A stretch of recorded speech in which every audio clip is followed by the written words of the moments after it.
بدلے میں تمہیں منہ مانگی رقم دینے کو تیار ہوں، مگر مجھے کالا گھوڑا ہی چاہیے، وہ بھی صحت مند اور قداور۔ اتنا کہہ کر مالکن فون بند کر چکی تھی۔ تبھی چوکیدار نے ایک دفعہ پھر مجھے دھکا دیا اور وہاں سے نکالنا چاہا، تو میں اس سے بازو چھڑوا کر فوراً مالکن کے پاس بھاگ آیا اور کہنے لگا، مالکن میں آپ کے لیے گھوڑے کا بندوبست کر سکتا ہوں۔ مالکن نے جب میری بات سنی فوراً پلٹ کر میری جانب دیکھا۔ ایک پل کو تو مالکن کو دیکھ کر میں پلک جھپکنا ہی بھول چکا تھا۔ وہ 30 سے 35 کی درمیانی عمر کی ایک عورت تھی۔ رعب اور دبدبا تھا کہ کوئی اس کے سامنے نظر نہ اٹھا سکتا۔ دودھ جیسی سفید مالکن دوڑتی ہوئی میرے پاس آئی اور میرے چہرے کو اپنے ہاتھوں میں لے کر کہنے لگی، کیا تم مجھے سچ میں گھوڑا لا کر دے سکتے ہو؟ تو میں نے فوراً سر ہلایا۔ مالکن کی خوشی کی کوئی انتہا نہ رہی۔ کہنے لگی، مجھے جلد از جلد کالا گھوڑا لا کر دو، بدلے میں تمہیں اتنے پیسے دوں گی کہ تم سوچ بھی نہیں سکتے۔ میں نے مالکن کی بات سنی تو فوراً ہاں میں جواب دیا اور وہاں سے نکل آیا۔ میں تو خوش تھا کہ میری بات مالکن سے ہو گئی اور مجھے 1.5 روپے ملیں گے، مگر سوچنے والی بات تو یہ تھی کہ آخرکار کالا گھوڑا کہاں سے لاتا۔ میرے پاس کالا سفید گھوڑا بھی موجود نہیں تھا۔ میں نے مالکن کو ہاں تو کر دی تھی، مگر اب میں کھڑا یہی سوچ رہا تھا، گھوڑے کا انتظام کہاں سے کیا جائے؟ ابھی کہاں سے کالے گھوڑے کا انتظام کروں؟ میں نے کچھ سوچا اور پھر اگلے ہی روز اپنے گھر کے ساتھ موجود سرسبز میدان میں چلا گیا، جہاں کئی نسلوں کے گھوڑے یوں ہی گھومتے رہے۔ کچھ تو یہاں کے آوارہ گھوڑے تھے اور کچھ وڈیروں کے سدائے ہوئے گھوڑے تھے۔ میں چپکے سے ان کے میدان میں گیا اور دیکھنے لگا۔ گھوڑے بھورے، سفید اور سرمئی رنگ کے تھے، مگر کوئی بھی کالا گھوڑا رنگ کا نہیں تھا۔ وہاں ایک گھوڑا موجود تھا جو کہ انتہائی خوبصورت مگر سفید رنگ کا تھا۔ میں نے اس گھوڑے کو اپنے ساتھ لیا اور لے کر مالکن کے گھر چلا آیا۔ مالکن نے جب میرے ساتھ میرے گھوڑے کو دیکھا تو اس کے بارے میں پوچھنے لگی۔ وہ گھوڑا سچ مچ میں ایک قداور جانور تھا، یقیناً کسی وڈیرے کا ہی ہوگا، مگر میں پیسوں کی لالچ میں اندھا ہو چکا تھا کہ بڑی سے بڑی مصیبت منہ لینے کو بھی تیار تھا۔ مالکن میرے گھوڑے کو دیکھ کر ایسے ستائشی نظروں سے دیکھنے لگی، پھر چلتی ہوئی اس گھوڑے کے قریب آئی اور اس کے چہرہ کا ہاتھ سے سہلانے لگی۔ لڑکے، یہ گھوڑا تو بڑا ہی شاندار ہے، مگر میں اس کی سواری نہیں کر سکتی۔ میں نے مالکن کی جانب دیکھا اور کہنے لگا کہ مالکن ایک بار اس گھوڑے کی سواری کر کے تو دیکھیے، آپ بڑے سے بڑے کالے گھوڑے کو بھول ہی جائیں گی۔ یہ میرا گھوڑا بڑا ہی خوبصورت اور اچھی سواری دیتا ہے، آپ ایک دفعہ استعمال کر کے تو دیکھیں۔ مالکن نے یہ سنا تو مسکرا اٹھی، کہنے لگی، میں ضرور اس کی سواری کرتی، مگر تم میری مشکل نہیں سمجھ سکتے۔ دراصل میرے شوہر کی فرمائش ہے کہ میں کالے گھوڑے پر ہی بیٹھوں، ورنہ وہ ناراض ہو جائے گا۔ میری سمجھ میں تو مالکن کی کوئی بات نہیں آ رہی تھی۔ گھوڑا تو گھوڑا ہی ہوتا ہے، چاہے سفید ہو یا کالا، مگر نہ جانے کیوں مالکن کالے گھوڑے کے ہی باضد تھی۔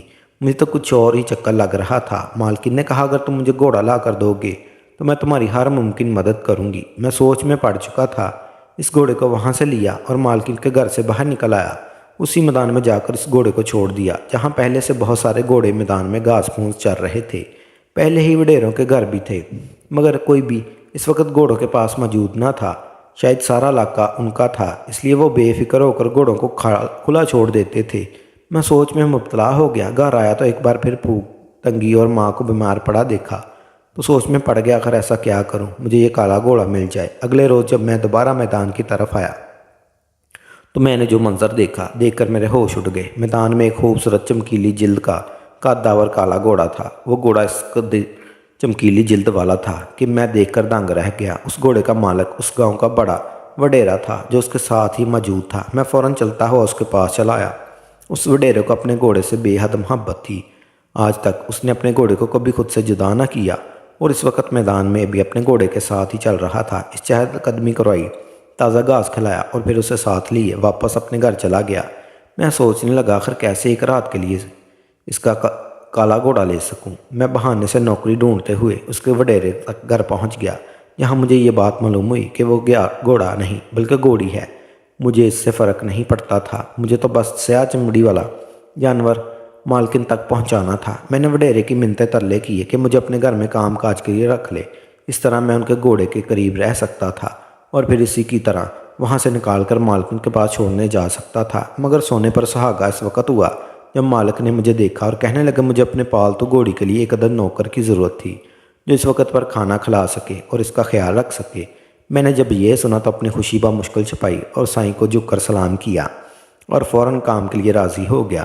اب زیادہ سے زیادہ وقت میں اس گھوڑی کے ساتھ گزارنے لگا۔ یہ بھی پریشانی لاحق تھی کہ کہیں مالکن کو کہیں اور سے ہی گھوڑا نہ مل جائے، ورنہ میری محنت رائگاں جائے گی۔ ایک ہفتہ تک میں اس گھوڑی کے ساتھ رہا۔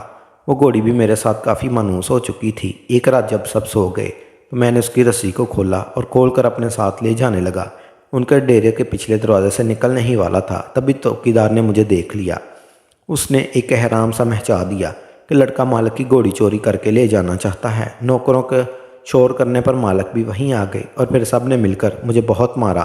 روتا رہا، بلکتا رہا، انہیں کہتا رہا مجھے مت مارو، میں کوئی چوری نہیں کر رہا، بلکہ گھوڑی کی ضد تھی کہ میں اسے باہر گھما کر لاؤں۔ مگر انہیں میری بات پر یقین نہ آیا۔ سارے مہینے کی تنخواہ بھی ضبط کر لی اور دھکے دے کر مجھے گھر سے نکال دیا۔ مجھے اپنے آپ پر بہت غصہ آیا۔ جی چاہا کہ اپنا سر دیوار میں مار کر سر پھوڑ دوں۔ میں نے اتنی محنت کی تھی مگر گھوڑا پھر بھی نہ ملا۔ مجھے غصہ بھی بہت آیا، لیکن جنون اس حد تک بڑھ چکا تھا کہ میں پیسے کمانے کی خاطر کسی بھی حد تک جا سکتا تھا۔ اگلے روز صبح صبح اس میدان سے ایک سفید گھوڑی چرائی اور اسے اپنے ساتھ لے آیا۔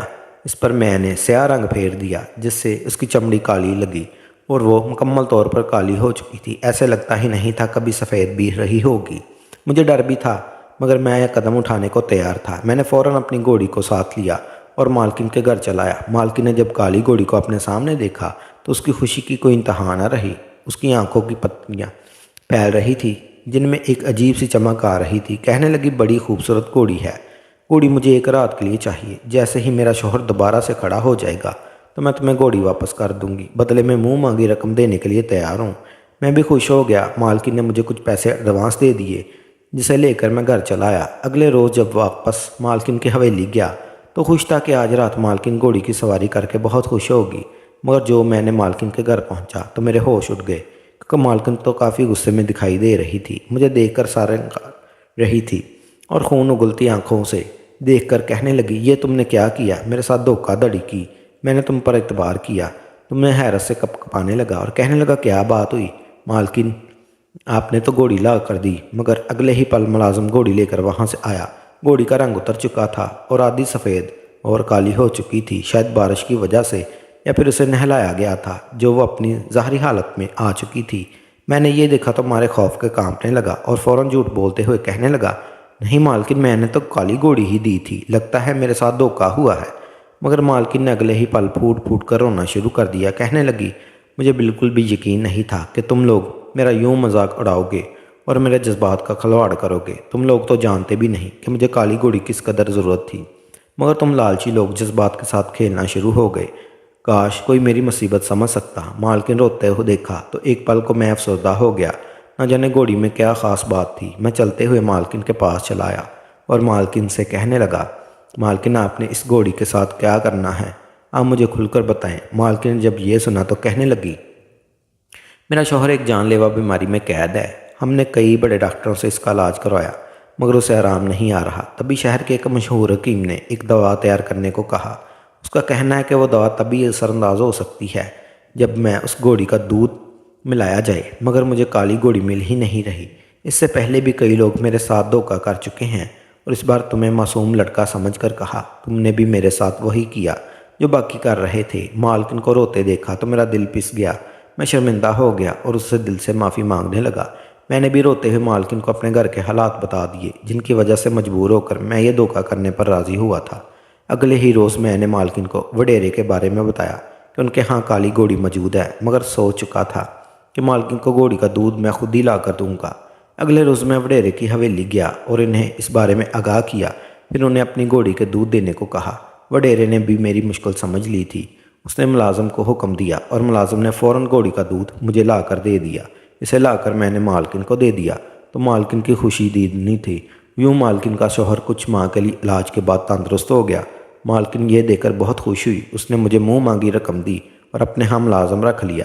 دھیرے دھیرے ہمارے گھر کے حالات بدل گئے اور میں نے بھی ساتھ پڑھائی جاری رکھی تاکہ آئندہ مستقبل میں اچھی نوکری کر سکوں۔ وہیں مالکن نے میری بہنوں کی اچھی جگہ رشتے بھی کروا دیے اور میری ماں کا بھی علاج کروایا۔ میں نے جھوٹ بول کر دھوکہ دے کر جب پیسہ کمانا چاہا تو ہر بار منہ کی کھانا پڑی، مگر جب صدقے دل سے محنت کی تو مجھے اس کا پھل بھی مل چکا تھا۔